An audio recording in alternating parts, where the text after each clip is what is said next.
Hey guys, this is Trenton from Southeast Pit Report. I'm here with two of the guys from the Funeral Portrait. Go ahead and introduce yourselves and your names and what you guys do in the band. Hey, what's up? I'm Lee Jennings. I sing. My name's Juergie. I play guitar and shout. Okay, so awesome. What is the Funeral Portrait about? Do you guys have a goal or mission that you want to spread with your music, or are you just kicking it back, having fun, and just taking it as it comes? No overarching goal, really, but we do strive to make good music that people like and make good music that we like. So as long as everybody's having fun, then we're having fun. So the second one. Okay. Yeah, fun because because we didn't really start. We weren't like, oh, we're doing this for this reason and this. We decided, hey, we like the same kind of music. We want to make music together. So okay, so want to have fun. Do you guys have any particular what are your songs themed after then? What do you guys write about in your lyrics and stuff? That would be. Yeah, actually, the EP that we're releasing right now is a concept record, you could say, surrounding the 5 stages of grief.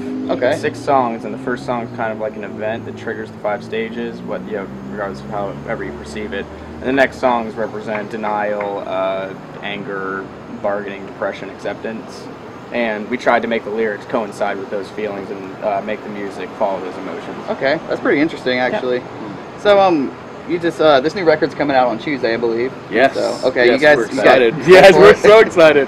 All right, awesome. What can fans expect from it, and what are you guys hoping to achieve with it? It's anything. If even one person just listens to it, we'd be happy. It would be a success. It would be a success, especially for us, because this is, the tour that we're on right now. Like, this is our first tour. Oh. This is our first time actually playing in South Carolina. Oh, wow. And so it's like for us, it's like a big, it's a big deal to even have the EP come out. There's even like a pre-order on iTunes right now. We flipped out. There's a pre-order. Oh my gosh! For us, that's because we were just a local band a few months ago. That Sean, he found us and he was like, "You guys are awesome." Yeah. So we were like, so really and truly as far as achievements or what we're looking for out of this is for at least one person to listen to it and say, hey, I like what you guys are doing. And luckily the reviews we've gotten so far have been gleaming, and that's more than we could ever ask for. That's awesome. That's awesome to hear. So speaking of Alisana, they've been around for a long time. They're way up there in the scene and stuff. A lot of people know about them. So what is it like just being able to tour with this band? I mean, I'm sure you guys flipped out pretty hard when he told you guys, hey, come out and play with us. Well, I mean, we've definitely been getting over the being starstruck about the entire thing. But when you actually talk to them face to face, they are the most down to earth and nicest people that I think we've ever met. And the Revival recordings, they call it a family, to each other, and it really does feel like a family. It's less of a business and more of a family. So how'd that go about signing with the label and stuff? Well, I guess I can tell the story. I sent Sean, or I sent it was info at Revival, our old EP as our old band. We were called Cosmoscope at the time. Okay. And I sent him the record that we had, and about a month after I sent it, he sent me something and be like, "This is awesome!" He was like, "This is cool," and we were and so we just started talking from there.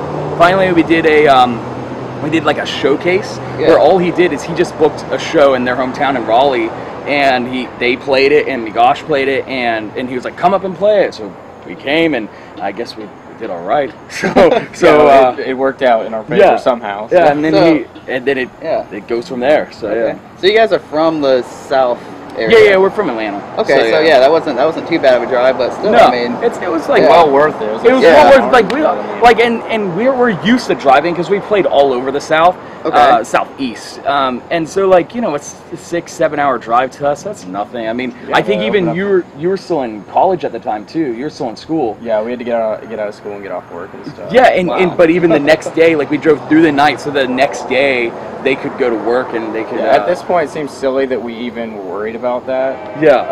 But now looking almost a year in advance, it's this is we're so close to doing this full time that we're all like this is it was worth it. It anything. Like even the times that was kind of like the like kind of like the nail in the coffin, kind of like saying this is what set us off. Kind of. Yeah. We finally got the phone call. We were like, okay. Yeah. It's actually.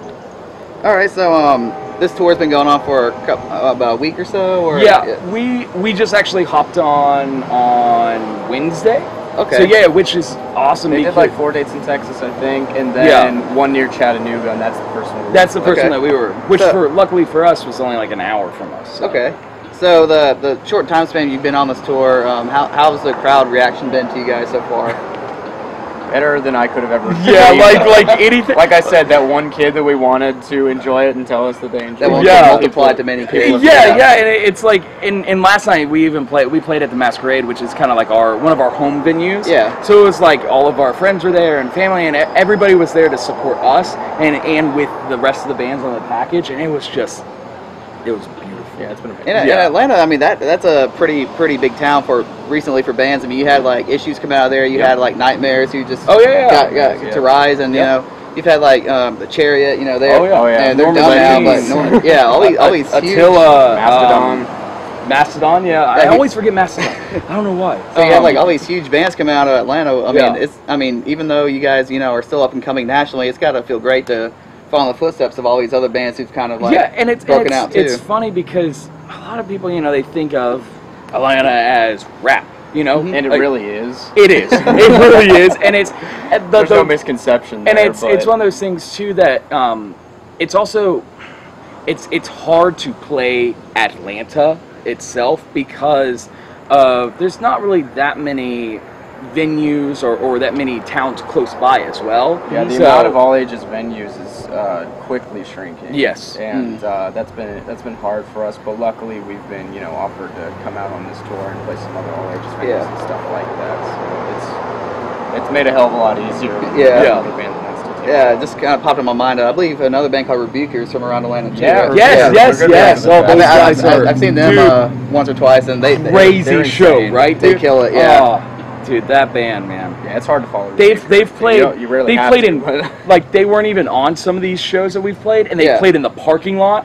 And kids were like, "What is this?" And they go outside and they're just throwing stuff everywhere, and it's like, I like freaked out the first time I saw them. Like, I want to be them. Like It's cool. Awesome.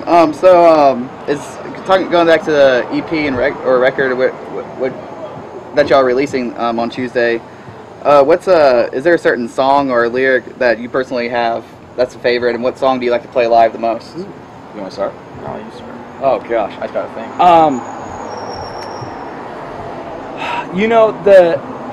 It's in the lyric that I like the most is in the first song, and then it also ends the last song of the EP. Okay. And it's I'd rather bury you alive than bear the burden that you keep, because you're poison in my veins. I'll never say surrender. And that, it's, to me, I feel like that chunk speaks for the whole like EP itself. Okay. He does the lyrics, and I'm the voice. Okay. And it's fun that way, and I think he enjoys it that way too. And I think we all, as a band, we all kind of understand what we all do. And so it's really cool when he sends me the lyrics, or we go sit down in my studio to do the demos, and he has these awesome lyrics, and I get to like play around with like doing weird like vocal things with them or stuff like that. Awesome. And it's cool. And I think going on the second part, playing live, oh man, that's a hard one. I would say, I know you like All My Circuits. Circuits, yeah. You got that part in the end. Yeah. I think that one. Yep. Yeah, he gets to get kind of R&B in the end. Yeah.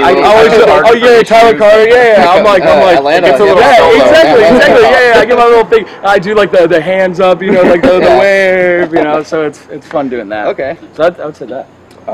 For me, it's a small line and fairly insignificant on its own, but I'm feeling better, I swear. Yeah. It's peppered in throughout all the songs, and it's kind of as you're listening, you kind of recognize the character a little more as someone who's trying to convince themselves that they're feeling okay, but they're obviously not, given the lyrical content. And that's kind of what I like, is that desperation and that, you know, the feeling of hopelessness that comes along with that, where you're trying to convince yourself that you're okay, but you're obviously not. Oh. Okay. And as far as songs to play live, A River in Egypt, I have really easy parts, so I can go absolutely insane. He can throw his guitar behind him, you know, Yeah, just so crazy. Yeah, so. I love seeing that. So, yeah, that's probably my favorite, because I'm not a very good guitarist, and I like to move around to overcompensate. Okay.